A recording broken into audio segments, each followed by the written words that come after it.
وہ مریم نواز گروپ ہے، نواز شریف گروپ ہے، اور وہ چاہتے ہیں کہ ملک جو ہے وہ جلدی سے جلدی الیکشن کی طرف جائے، کیونکہ جتنی دیر بھی یہ رہیں گے عمران خان کے خلاف آپ لاکھ قسم کے مقدمات کریں، لیکن اس کے باوجود نقصان اس وقت جو ہے وہ عمران خان کا نہیں ہو رہا، وہ ان تمام جماعتوں کا ہو رہا ہے۔ اور خان صاحب اسی لیے بار بار کہہ رہے ہیں کہ میں ہر آپشن کے لیے تیار ہوں، اگر انہوں نے مجھے جیل بھیجا تب بھی ہمارے پاس آپشنز موجود ہیں، اگر جیل نہیں بھیجتے، مقدمات کرتے ہیں، نااہل کرتے ہیں، تب بھی آپشنز ہمارے پاس موجود ہیں۔ میں آپ کے سامنے آگے بڑھنے سے پہلے اس کا جواب بھی رکھ دوں کہ ہوگا کیا اگر عمران خان کو نااہل کیا گیا۔ تو یاد رکھیں، پاکستان کی عوام ایک ریئیکشن کے طور پر تحریک انصاف کو آئندہ انتخابات میں ووٹ دے گی۔ بعض لوگ یہ کہتے ہیں نا کہ جناب یہ جماعت کو ختم کر دیا جائے گا، یہ بھی ممکن نہیں ہے، ممنوع فنڈنگ کیس اور وغیرہ وغیرہ، گوشوارے جو ہے نا وہ ایک خطرناک کیس بن سکتا ہے خان صاحب کے لیے۔ جہاں تک یہ جو کیس ہے آپ کا توہین عدالت کا، یا پھر دوسری طرف آپ نے یہ جو کیس بنایا دہشت گردی کا، یہ ختم ہو جائے گا، کیونکہ اس میں اتنا کرنٹ نہیں ہے، کیونکہ عدالتوں میں آپ کو آرگومنٹ دینے پڑتے ہیں اور پھر ثابت کرنا پڑتا ہے کہ جناب واقعی ہی کچھ ایسا ہوا، اور یقیناً یہ کیس بہت ہی کمزور ہے اور ختم ہو جائے گا۔ یہ صرف رگڑا لگانے کے لیے کیس ہوتا ہے اور اس کی کوئی حیثیت نہیں ہے۔ ہاں، اب کیا ہوگا؟ خان صاحب نااہل ہو گئے گوشواروں کی بنیاد کے اوپر، اور یہ ریفرنس جس تیزی سے آگے اسے بڑھایا جا رہا ہے، تو پھر آپشنز کیا ہوں گے؟ یہ عین ممکن ہے کہ خان صاحب پیچھے بیٹھ کر پاکستان تحریک انصاف کو لیڈ کریں، اور یاد رکھیے گا یہ اس سے زیادہ خطرناک ہوگا، کیونکہ پاکستان تحریک انصاف 2/3 سے بھی زیادہ بڑی اکثریت لے کر ایوان میں چلی جائے گی، اور پھر وہاں پہ قوانین پاس ہوں گے۔ پھر آپ خان کو کیسے روکیں گے؟ پھر قانون کوئی پاس کیا جا سکتا ہے نا کہ 5 سال کی نااہلی ختم کی جائے یا باقی معاملات جو ختم کیے جائیں، تو پھر آپ کیا کریں گے؟ تو یاد رکھیے گا یہ وہ تمام عناصر جو عمران خان کو مائنس کرنے کے بارے میں سوچ رہے ہیں، یہ اتنا آسان نہیں ہوگا۔ عمران خان نے جو کچھ اس پاکستان کی قوم کے لیے کر دیا ہے، اور جس طرح پاکستان کی قوم آج عمران خان کے ساتھ کھڑی ہے نا، آپ جتنی مرضی دفعہ نااہل کریں، سیاست سے باہر کر دیں، اس کے باوجود عمران خان ہمیشہ پاکستان کی سیاست میں رہیں گے۔ آپ نے نواز شریف کو بھی تو ختم کرنے کی کوشش کی، آپ نے بے نظیر کو بھی ختم کرنے کی کوشش کی، لیکن پاکستان کی سیاست سے آپ مائنس تو نہیں کر سکے نا۔ اب بعض لوگ کیا کر رہے ہیں، وہ عمران خان کی سیاست کو کمپیئر کرتے ہیں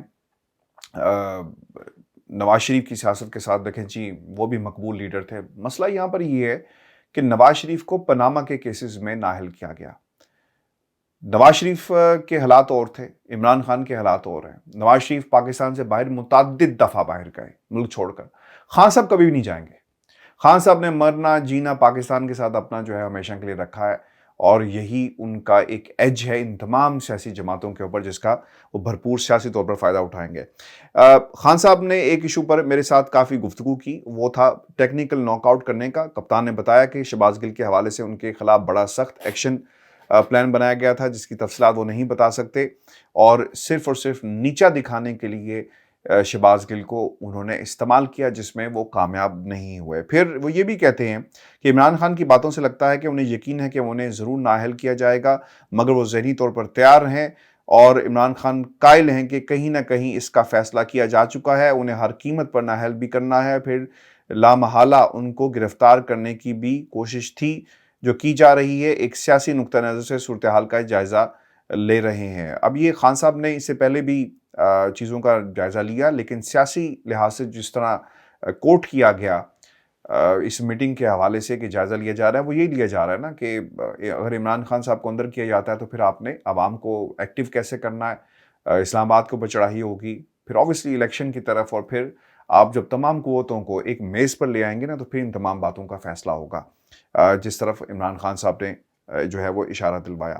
اب جو سب سے امپورٹنٹ بات یہ تھی کہ کیا کپتان یہ سمجھتے ہیں کہ ان کے خلاف پہلے ہی فیصلہ کر لیا گیا ہے، تو پھر معافی مانگنے کی کیا ضرورت ہے؟ پھر میں عوام میں جاؤں گا، چاروں صوبوں سے اسلام آباد کی طرف یلغار ہوگی، جس کی طرف میں نے آپ کی توجہ دلوائی، اور قانونی ماہرین انہیں درست دیکھیں۔ یہ جو قانونی ماہرین ہیں نا، یہ ہمیشہ مروا دیتے ہیں۔ ہمارا ایک کیس تھا پاکستان کی عدالتوں میں، ہمیں وکلا نے مروا دیا کہ انہوں نے کہا جی کہ ایسے کریں تو یہ ہو جائے گا، تو وہ ویسے تو کچھ نہیں ہوا، ہم لوگوں کی شکلیں دیکھنے سے بھی چلے گئے۔ اب مسئلہ یہ ہے کہ وکیل ہمیشہ مروا دیتے ہیں۔ آئی پرسنلی فیل، اور میری جتنے بھی ادھر کے وکیل ہوں یا ادھر کے وکیل ہوں جن سے بھی بات ہوئی، انہوں نے کہا کہ دیکھیں جی یہ جہاں تک معاملہ ہے نا، یہ عدالت کے سامنے انسداد دہشت گردی کا، خان صاحب کو اس کو زیادہ اب طول نہیں دینی چاہیے. اگر معافی کا معاملہ آتا ہے تو ٹھیک ہے، کیونکہ خان صاحب یہ صرف آپ کی انا کا یا آپ کی عزت کا مسئلہ نہیں ہے، یہ پاکستان کے عوام کا مستقبل کا مسئلہ ہے. وہ آپ کی طرف دیکھ رہے ہیں، وہ نواز شریف کی طرف نہیں دیکھ رہے، وہ آصف علی زرداری کی طرف نہیں دیکھ رہے، وہ آپ کی طرف دیکھ رہے ہیں. تو یہ اب آپ کی ذمہ داری بنتی ہے کہ آپ اپنے آپ کو جلد سے جلد اگر معاملہ معافی سے ختم ہوتا ہے تو پلیز اس کو کریں اور آگے بڑھیں، کیونکہ آپ کی ذات اور آپ کی شخصیت جو ہے یہ چھوٹی چھوٹی باتوں سے بہت اوپر ہے.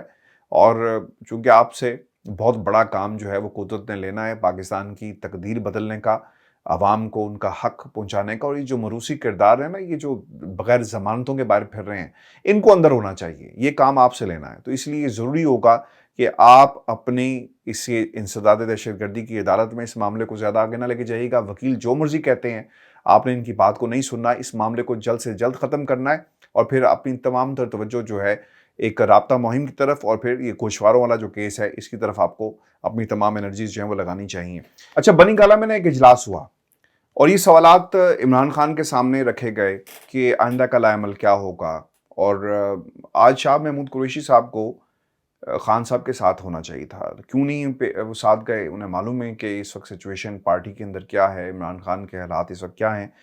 تو مجھے اس کے اوپر بڑے سخت قسم کے تحفظات ہیں اور سب لوگوں کو ہونے بھی چاہیے. کیونکہ کل ایک خبر آپ کے ساتھ ہم نے شیئر کی تھی، اگر آپ کو یاد ہو، کہ کچھ لوگوں کو آفر کروائی گئی کہ اگر آپ کو ایکٹیو کر دیا جائے اور آپ موجود ہوں، یعنی کہ کام یہ کیا جا رہا ہے کہ -1 عمران خان مائنس کر کے باقی پارٹی وہیں پہ رہے اور پھر اس میں دھڑے بنا دیے جائیں اور پھر ان کو استعمال کیا جائے. گائے بگائے مختلف شخصیات ہوں گی اور یہ طریقہ کار جو ہے وہ اپنانے کی کوشش کی جا رہی ہے. لیکن شاہ محمود قریشی کو آج کی جو اپیرنس تھی اس میں خان صاحب کے ساتھ ساتھ کھڑے ہونا چاہیے تھا، جو نہیں کھڑے ہوئے.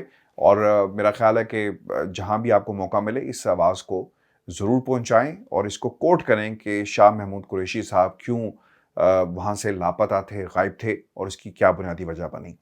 بنی گالہ میں اجلاس ہوا. خان صاحب نے 3 چیزیں وہاں پر رکھی ہیں. آئندہ لوگوں کو موبلائز کیسے کیا جائے گا، سونامی تیار ہے، مائنس کرنے والے خود مائنس ہو جائیں گے، وہ کیوں کہہ رہے ہیں.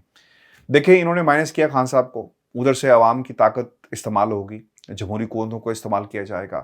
اب خان صاحب بھی بار بار یہ کہتے ہیں نا کہ عوام کے پاس چلتے ہیں، الیکشن ہو جائیں تو قوم اس کا فیصلہ کرے کہ کس کی حکومت ہوگی. ان حالات میں خان صاحب یہ نہیں کہہ رہے کہ مجھے کسی جسٹس قیوم کی تلاش ہے، مجھے جنرل مشرف کی تلاش ہے، ڈیل کی تلاش ہے، میں رات کی تاریکی میں کسی قوت سے ملنا چاہتا ہوں. ایسا کچھ نہیں وہ کہہ رہے. وہ یہ کہہ رہے ہیں کہ ہم عوام کی عدالت میں جائیں گے اور اگر مائنس کیا تو عوام ہی کو ان کے خلاف استعمال کریں گے. پاکستان کی عوام سڑکوں پر آ گئی، سونامی آ گیا تو پھر کیا کریں گے؟ مہنگائی آپ سے کنٹرول نہیں ہوئی، سیلاب میں مسائل آپ سے کنٹرول نہیں ہوئے، انفراسٹرکچر کا پول اس سال پانی نے کراچی کے اندر بار بار کھولا. آپ کو ہوش کے ناخن لینے چاہیے، پھر آپ کو ہوش نہیں آتا. سندھ کے اندر جو کچھ ہوا آپ کے سامنے ہے، لوگ مر رہے ہیں، لاپتہ ہیں، بھوک سے، پینے کا صاف پانی لوگوں کے پاس نہیں ہے. اور ہماری حکومت جو ہے وہ عمران خان کے پیچھے پڑی ہوئی ہے کہ کسی طرح اس کو ہمیشہ کے لیے کچل دیا جائے. یہ پاکستان کی سیاست ہے. خان صاحب عوام کو ہی ان کے خلاف استعمال کریں گے کیونکہ یہ ملک عوام کا ہے.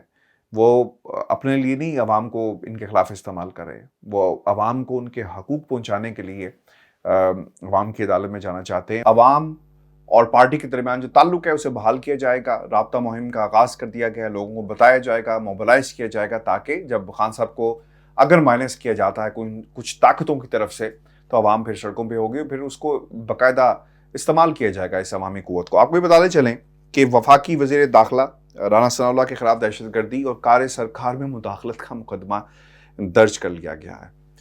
اچھا، یہ تو پھر ہونا تھا. آپ مقدمے درج کریں گے، جو مقدمے بنتے نہیں ہیں تو آپ پر تو پھر مقدمہ بنتا تھا. اور اب اس پر کوئی مکمل جو ہے پاکستان مسلم لیگ نون کے اندر خاموشی ہے اور کوئی ریئیکشن جو ہے وہ سامنے نہیں آیا. رانا ثناء اللہ صاحب کے خلاف انڈسٹریل ایریا گجرات میں مقدمہ یہ درج کیا گیا ہے، چودھریوں کے شہر جہاں پہ مقدمہ درج کیا گیا. اور مقدمہ شہری شہکاز اسلم کی مدعیت میں یہ درج کیا گیا ہے. دہشت گردی ایکٹ، کار سرکار میں مداخلت اور جان سے مارنے کی دھمکیاں دینے کی دفعات اس میں شامل کی گئی ہیں. ایف آئی آر کے مطابق رانا ثناء اللہ نے ایک ٹی وی پروگرام میں اپنے بیان میں عدالت اور ججز کے گھیراؤ اور چیف سیکرٹری پنجاب سمیت کمشنر لاہور کو بھی دھمکیاں دی تھی. رانا ثناءاللہ نے سرکاری ملازمین کے بچوں کو جان سے مارنے کی دھمکیاں بھی دی, اور یہ اس کا متن ہے. آپ رانا ثناءاللہ ہمارے پرائم منسٹر عمران خان کے خلاف جھوٹے مقدمے بناتے ہو. آپ کے خلاف پاکستانی عوام نے سچا مقدمہ بنایا, گرفتاری عنقریب ہوگی. یہ مونس صلاحی کی طرف سے ایک ٹویٹ بھی کیا گیا, اور پھر یہ بیانات 16 اپریل 2021 29 جنوری 2022 کو نشر ہوئے, جس کے نتیجے میں اس تمام اقدامات جو ہیں وہ اٹھائے جا رہے ہیں. ویورز, یہ اس وقت پاکستان کی سیاست ہے اور یہ حالات ہیں.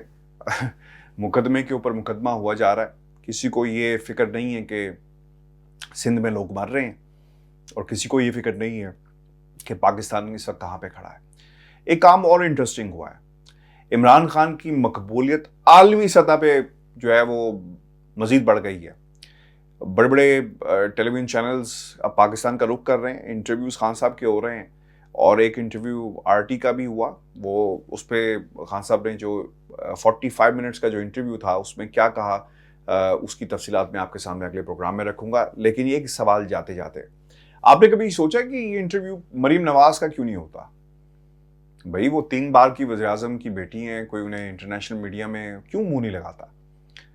اور یہ جو ہمارے رانا ثناءاللہ صاحب ہیں, ان کا انٹرویو کیوں انٹرنیشنل میڈیا نہیں کرتا؟ ہمارے فارن منسٹر کا انٹرویو کوئی انٹرنیشنل میڈیا کیوں نہیں کرتا؟